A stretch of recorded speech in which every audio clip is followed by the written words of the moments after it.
Good day to you all. It's the 3rd of January and I'm here in France. The sun is shining, it's 10 degrees, it's a beautiful day, so good to get out for a ride.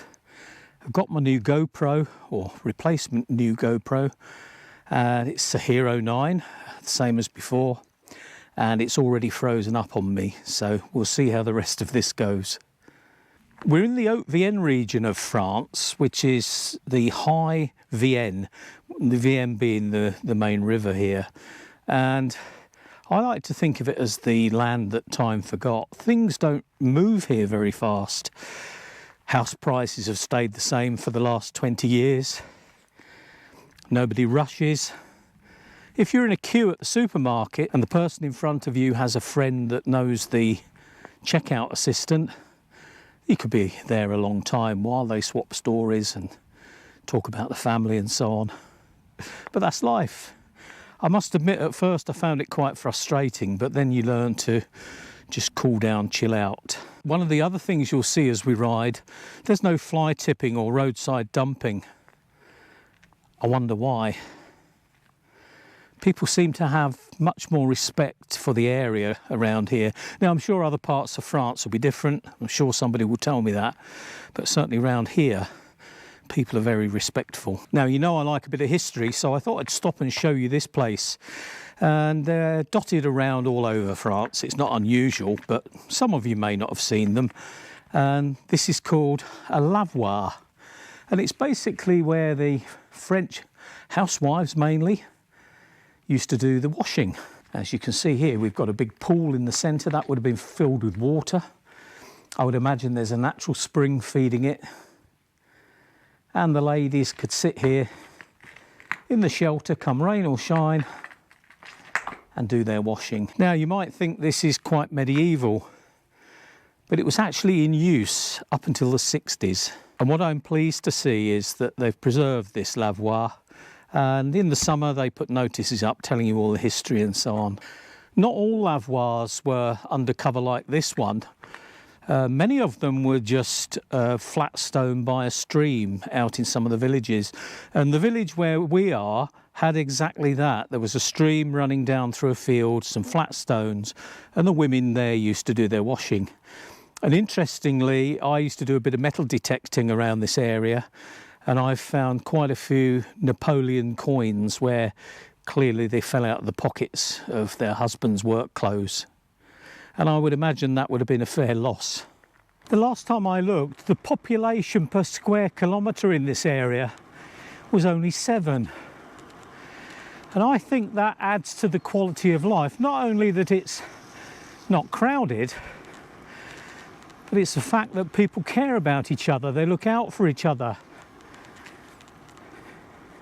We've had our house here for almost 20 years and people locally have been extremely kind to us, very helpful. Nothing's too much trouble, and I really, really like that. I think also in the shops you find assistants are much more polite than they are often in the UK. But equally, I think customers are much more polite than they are in the UK.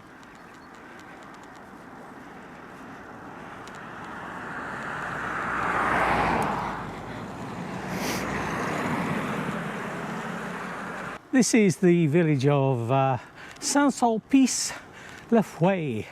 Fouet means leaves, but I pronounce it wrong. Even though I think it's right, a French person will tell me I'm getting it slightly wrong, or a lot wrong. Good morning, this is day 2 of the video. The reason it's day 2 is that the replacement GoPro packed up again on day 1. So I'm now convinced it must be the batteries. The batteries are 2 years old, they've had a lot of work. So it's not unexpected, I suppose. So I've ordered the new GoPro Enduro batteries. They should be here in a couple of days, so hopefully that will solve the problem. I've always found this place quite intriguing. It's a family tomb and it's in the middle of nowhere. And it's the Famille Blot, B-L-O-T. And records show that one of the family members buried here was a grenadier in Napoleon's army.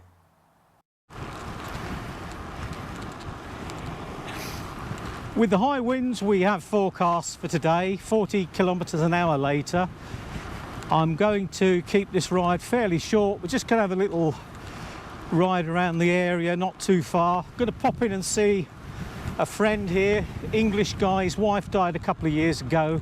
He's on his own, he's in his 80s. So going to go and sit and have a chat and a coffee with him, give him a bit of company. He's always very interesting. He's an ex-diplomatic service man, so has lots of stories.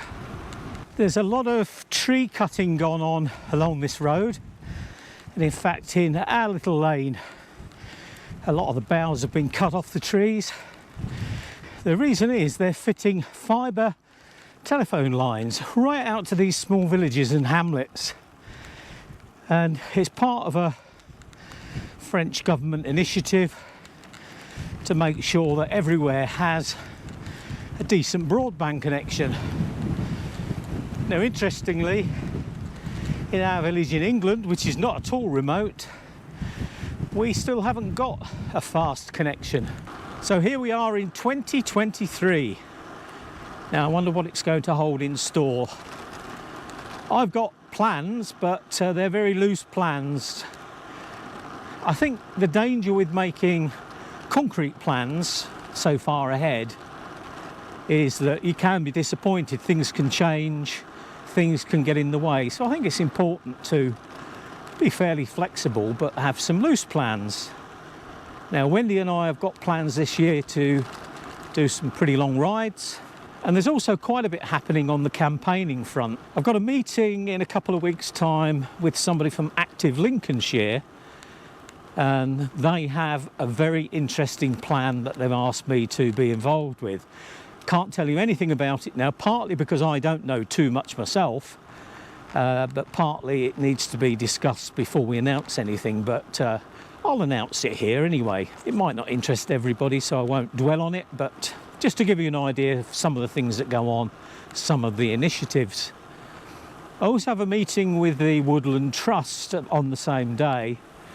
We're going to be discussing the Ride to the Woods event that's going to take place in April. Last year I organised the ride part of it with my British cycling hat on, and we're going to have a repeat day. Now, we did quite well last year. It was well attended, we had great weather, people enjoyed it, so we're hoping to build on that this year. I'll let people know about that. I'll certainly be talking about it in the Ride with Roy subscriber chat on Facebook, so if you want to know anything like that, or indeed just get involved in the chat, then please join it. I've stopped in the nearby village of Arnac-le-Post, and this place sprang up last year. It's the Musée du Vélo, so it's a cycle museum. Now, I didn't have time to visit it last summer, and it's now closed, I guess, for the winter. This is our main motorway here.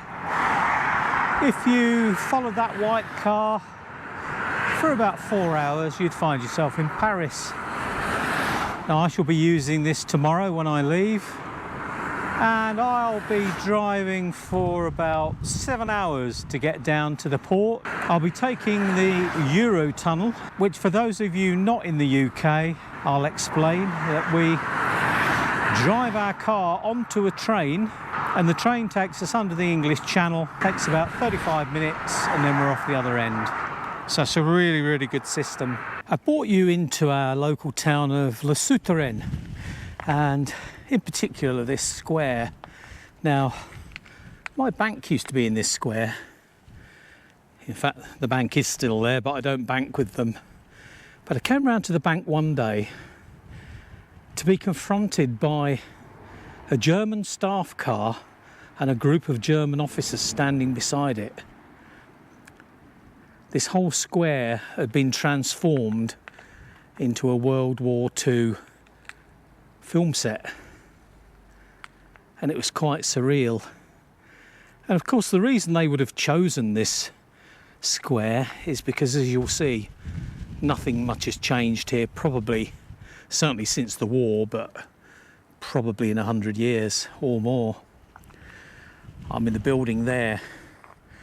Le Passe Mouret is a restaurant, and that looks almost medieval.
Now I'm stopping here to show you this shell, and this denotes that this town is on the Pilgrim Trail, and in fact in the church here pilgrims can go and sign in.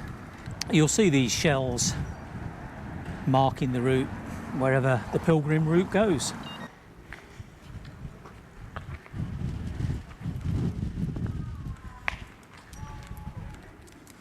There's something very special I like in this town here, and that's this wall mural. They call it trompe-l'œil. It means trick of the eye. And as you can see, it looks like a street scene.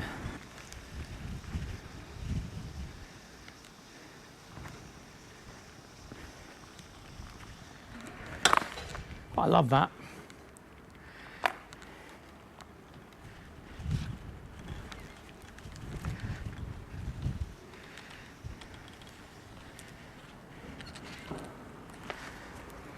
You can see it was conceived and painted by Hélène Joy-Dana. But isn't it clever? You know, those steps, when you get close you can see it's just two different colours. But move back and it becomes steps.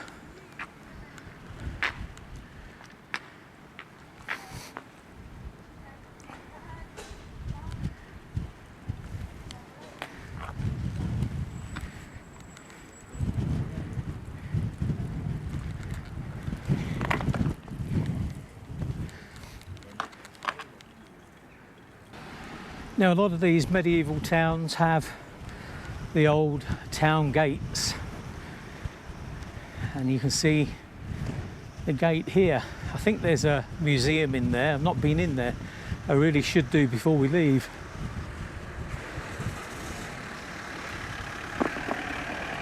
It's no entry, but I'm sure I'll get away with it.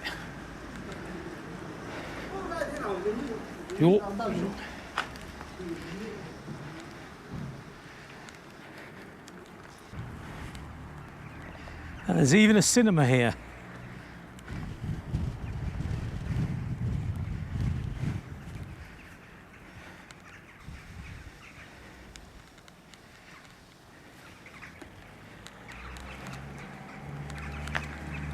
This part of France during the Second World War was Vichy France. That meant that it wasn't actually occupied by the Germans, but it was under German rule. And it was effectively policed by the milice, who were a paramilitary police force, mainly French. And some people said they were as vicious as the Gestapo. And indeed, this was a big area for resistance. And a lot of resistance fighters are commemorated around the area. And indeed, this street here, Rue Philippe Bridot. I don't know what chirurgeon is, but the Maquis was obviously the resistance. And you can see he was assassinated by the SS in 1944. So he's 40 years old and a resistance fighter. Wherever you travel in this part of France, you'll see memorials to resistance fighters that were killed. They'll often be on the roadside where maybe they were ambushed. And there's lots of stories of resistance fighters in the area, and also told by the locals. And I have done a bit of metal detecting in the area, and I was warned very, very nicely, because the French farmers are very, very happy for me to metal detect on their land, but I was warned to be very careful because there were caches of arms and weapons that are unaccounted for, and maybe some resistance fighters had hidden an arms cache and maybe were killed, so that arms cache was never found, and particularly in ditches. Now, I've never found any, but maybe they were winding me up a little bit, but given the history, I doubt it.